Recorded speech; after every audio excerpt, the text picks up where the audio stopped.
प्राणी आहे, तो पाणी पितो आणि राजस्थान मधल्या वाळवंटात त्याच्या पोटामध्ये पाण्याची पिशवी आहे आणि ज्यावेळी उन्हाळ्यात पाणी मिळत नाही त्यावेळी त्या उंटाच्या पोटातली पिशवी काढून लोक पाणी पितात आणि जिवंत राहतात। ही सत्यस्थिती आहे। आपल्या इथे पावसाळ्यात पाणी येतो, पूर येतो, घरदार उद्ध्वस्त करतो।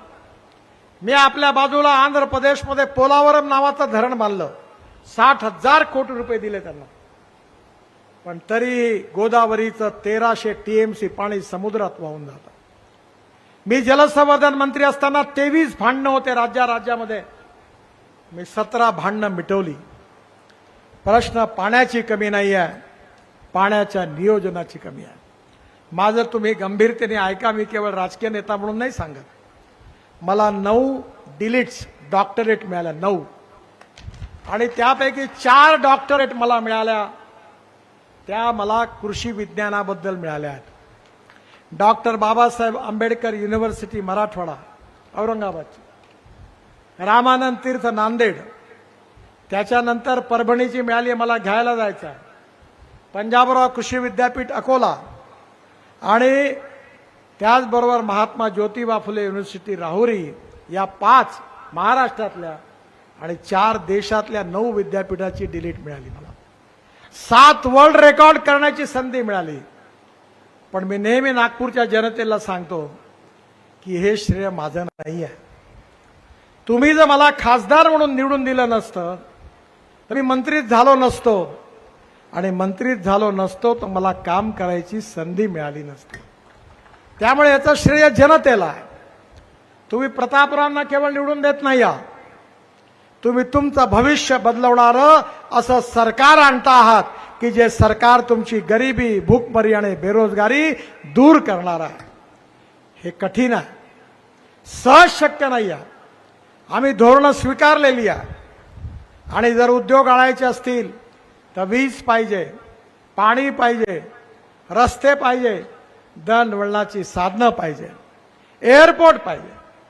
आज मी आता अशोकरावांना सांगितलं की आम्ही शेतकऱ्यांना पहिल्यांदा केवळ अन्नदाता मानायचो, आता शेतकरी केवळ अन्नदाता नाही आहे। गहू, तांदूळ, ज्वारी, मका, बाजरी हे लावून शेतकरी समृद्ध संपन्न नाही होऊ शकत। जर शेतकऱ्याला समृद्ध संपन्न करायचं असेल, गाव गरीब मजदूर शेतकऱ्याचं कल्याण करायचं असेल, तर शेतकऱ्याला अन्नदाता बरोबर ऊर्जादाता बनवलं पाहिजे। तुमच्या तालुक्यात जेवढी वीज लागते तेवढे आम्ही तयार करतो, अशोकराव तयार करतात। शेतकरी वीज तयार करायला लागला, आता अन्नदाताचा ऊर्जादाता झाला, आणि आता इंधनदाता झाला आहे। माझ्याकडे नागपूरला टोयोटोची इनोव्हा गाडी आहे, लोकांचा विश्वास बसत नाही। येणाऱ्या काळामध्ये आपण नागपूरला, माझ्याकडे किंवा दिल्लीला या, 100% शेतकऱ्यांनी तयार केलेल्या इथेनॉलवर चालणारी गाडी आहे। 60% वीज तयार करते आणि 40% इथेनॉलवर चालते। आणि आपण जर पेट्रोलच्या तुलनेत ॲव्हरेजची तुलना केली तर पेट्रोलचा भाव 25 रुपये लिटर येतो। आपण आता 300 इथेनॉलचे पंप उघडणार आहे। प्रतापराव खासदार बनणार आहे। माझी त्यांना विनंती आहे की नांदेडमधल्या प्रत्येक तालुक्यात 3-3, 4-4 इंडियन ऑइलचे इथेनॉलचे पंप उघडा। आता मारुती सुझुकी, टोयोटो, सगळ्यात hero scooter, motorcycle, Honda, Bajaj, TVS यांच्या सगळ्या स्कूटर आता इथेनॉलवर येणार आहे। 120 रुपयाच्या पेट्रोलच्या ऐवजी 60 रुपयाच्या इथेनॉलवर प्रदूषणापासून मुक्ती मिळणार आहे। आपण 16 लाख कोटी रुपयाचं पेट्रोल डिझेल आयात करतो। हे 16 लाख कोटी रुपये ज्या दिवशी देशातल्या शेतकऱ्याच्या खिशात जातील त्या दिवशी काय होणार आहे? माझी भविष्यवाणी लक्षात ठेवा। त्या दिवशी मुखेडवरून नांदेडमध्ये, औरंगाबादमध्ये, मुंबईमध्ये आणि पुण्यामध्ये गेलेला तरुण पुन्हा गावात वापस येणार आहे। स्मार्ट सिटी नाही, स्मार्ट विलेजेस तयार होणार आहे। गाव गरीब मजदूर शेतकऱ्याचं कल्याण होणार आहे। आणि आता तर मी शेतकऱ्यांना म्हणतो तुम्ही हायड्रोजन तयार करा। आणि हे झालं, माझ्याकडे गाडी आहे, दिल्लीला या मर्सिडीज पेक्षाही चांगली आहे. तिचं नाव आहे मिराई. मिराई जपानी शब्द आहे. मिराईचा अर्थ आहे फ्युचर, भविष्य. आणि पाण्यापासून हायड्रोजन आपला शेतकरी तयार करेल. तुराट्या, पराठ्या, आपल्या ज्वारीचे तणस असेल, या सगळ्यापासून, सोयाबीनच्या कुटारापासून, पराठ्या तुराट्यापासून हायड्रोजन तयार होणार आहे. हायड्रोजनवर उद्योग चालणार आहे. आपला ट्रॅक्टर चालणार आहे. मी मंत्री आहे ट्रान्सपोर्टचा. मी युरो 6 चे इमिशन नॉर्म तयार केल्यावर लागू करणार होतो. महिंद्रा पासून सगळ्या ट्रॅक्टर कंपनीचे मालक माझ्याकडे आले. मला म्हणाले, साहेब हे लावू नका, युरो 6 इमिशन नॉर्म्स. हे लावलं तर ट्रॅक्टरची किंमत 70-80 हजारांनी वाढेल. म्हटलं लावत नाही. पण माझी एक कंडिशन आहे की तुम्ही 1 वर्षाच्या आत इलेक्ट्रिकवर चालणारा ट्रॅक्टर लॉन्च करा, इथेनॉलवर चालणारा ट्रॅक्टर लॉन्च करा, मिथेनॉलवर चालणारा ट्रॅक्टर लॉन्च करा, बायो सीएनजीवर, एलएनजीवर चालणारा ट्रॅक्टर लॉन्च करा. शेतकऱ्याला 1 लाख रुपये जिथे डिझेलला लागतात तिथे फक्त 40,000 रुपये लागतील. माझ्याकडे आहे. माझ्याकडे सीएनजीचा ट्रॅक्टर आहे. 1 लाखाचा खर्च 40,000 रुपयावर आला. माझ्याकडे उसावर मी ड्रोनमधून स्प्रेइंग केलं. माझ्याकडे एकरी 85 टन ऊस झाला. माझ्या बायकोला बक्षीस मिळालं. आणि मी आता अशोकरावला सांगितलं की पश्चिम महाराष्ट्रातले साखर कारखाने म्हणजे मेरिट स्टुडंटची शाळा, आणि मराठवाड्यातले साखर कारखाने म्हणजे फर्स्ट क्लासमध्ये पास झालेल्या मुलांची शाळा, आणि विदर्भातले साखर कारखाने म्हणजे 100% नापास झालेल्या बोधड लोकांचे मुलांची शाळा.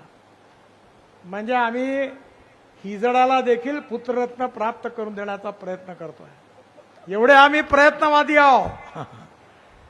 पण आम्ही काय केलं? माझ्याकडे 5.5 लाखाचं क्रशिंग झालं. काय केलं?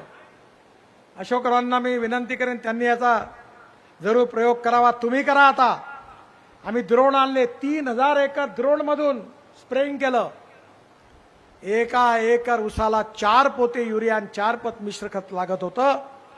फक्त 2 बॉटल युरियाच्या 2 मिश्र खताच्या दिल्या. 1 बॉटल बरोबर 1 बोरा म्हणजे 4 बोऱ्याची कमी झाली. 8,000 रुपये एकरी वाचले. आणि माझ्याकडे 1 एकरामध्ये 85 टन ऊस झाला. 85 टन. कारण आपण द्रोणने जेव्हा स्प्रेइंग करतो तेव्हा 75% पिकाला जातं आणि 25% वेस्ट होतं. पण जेव्हा आपण हाताने खत फेकतो तेव्हा 75% वाया जातं आणि 25% पिकाला मिळतं. आणि म्हणून माझी विनंती आहे की चाहे सोयाबीनचं पीक असेल, कदाचित कापसाचं पीक असेल, आता आपल्याकडे द्रोण आला पाहिजे. 15,000 द्रोण मोदी साहेबांनी महिला बचत गटाला दिल्या. प्रत्येक गावात जसे ट्रॅक्टर आहे तसे द्रोण झाले पाहिजे. फार्मर प्रोड्यूस कंपनी तयार करा, द्रोण विकत घ्या. एकरी 700 रुपये फक्त फवाऱ्याचा खर्च आहे. आणि त्या द्रोणमध्ये जे पेट्रोल इंजिन आहे त्याच्या ऐवजी आता फ्लेक्स इंजिन, इथेनॉलवर चालणारे इंजिन येणार आहे. म्हणजे अजून पैशाची बचत होईल, आपला खर्चाची बचत होईल. जर ट्रॅक्टर आपण सीएनजीवर आणला 50,000 रुपये ट्रॅक्टर मागे पैसे वाचतील. To save money is to earn money. मी तिरुपतीवरून 4 ट्रक केस विकत घेतो. माझ्याकडे प्लांट आहे, त्याचा अॅम्युनो ऍसिड तयार करतो. मार्केटमध्ये 1200 रुपये भाव आहे, मी 250 रुपये भावाने देतो. आणि शेतकरी जेव्हा फळं फुलं भाजीपाल्यावर फवारतात असा फवारा येतो की ते अॅम्युनो ऍसिड केवळ 250 रुपये लिटरचा आहे. ऑर्गॅनिक शेतीकडे आपल्याला गेलं पाहिजे. केमिकल फर्टिलायझर, पेस्टिसाइड्स कमी वापर केला पाहिजे. ऊसामध्ये ते जमत नाही, पण इतर पिकामध्ये जमतं. खर्च कमी केला पाहिजे, उत्पादन वाढवलं पाहिजे आणि प्रॉफिट ऑफ मार्जिन वाढवली पाहिजे. शेतकऱ्याची क्रय शक्ती वाढली पाहिजे. आणि शेतकऱ्याची क्रय शक्ती जर वाढेल तर निश्चितपणे मला विश्वास आहे की शेतकरी समृद्ध, संपन्न झाल्याशिवाय